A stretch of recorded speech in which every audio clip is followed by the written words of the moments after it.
I'm here at the WineMaker, located off Court Street, where two of their homemade wines have won a bronze and gold medal in International Wine Magazine. The first one was, it's called Marshall Foch.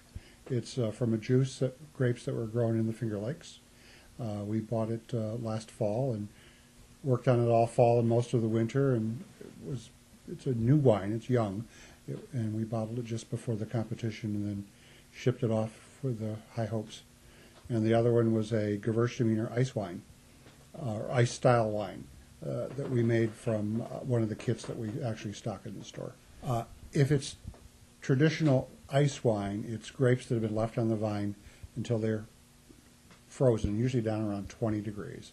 And then they're harvested at night while they're frozen, crushed while they're frozen, pressed while they're frozen. That produces a very concentrated grape juice, and that's used for fermenting the wine, which has a sweet finish. It's a dessert wine, and usually a fairly high alcohol content. And what we did, ours is not an ice wine. Couldn't call it that because it wasn't picked frozen, but we used concentrated juice. Tell me a little bit about the awards that you won and why you won those awards. Well, they use a 20-point scale developed by the University of California at Davis, and it's used to rate everything from flavor to aroma to clarity to overall impression, aftertaste, and there's certain points for each of the categories. And the judges base it on those, and then the awards are based on those that score the highest. There is no automatic scoring in any particular variety. If wines do not score high enough in the scale, there are no medals. Now, can you tell me a little bit about the process of submitting your wines for this award?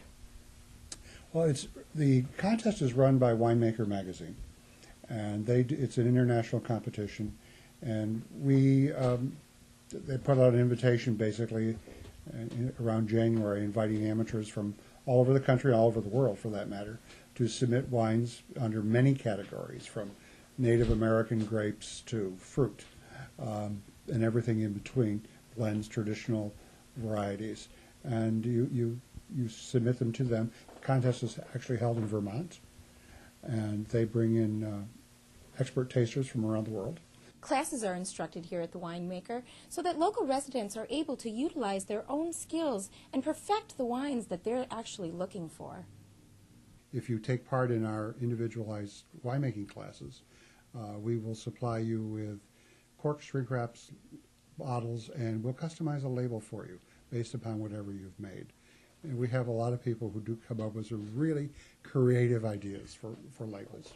Now, what's the most rewarding part of this job and this entrepreneurship that you've taken on with the wine business? What's the most satisfying thing for you? The people. And enjoying what we make, sharing what we make with people. We have a very informal winemaking club that meets here once a month. We try each other's wines, we critique them. We have a little fun sometimes doing it. This has been Holly Boname with myabc50.com.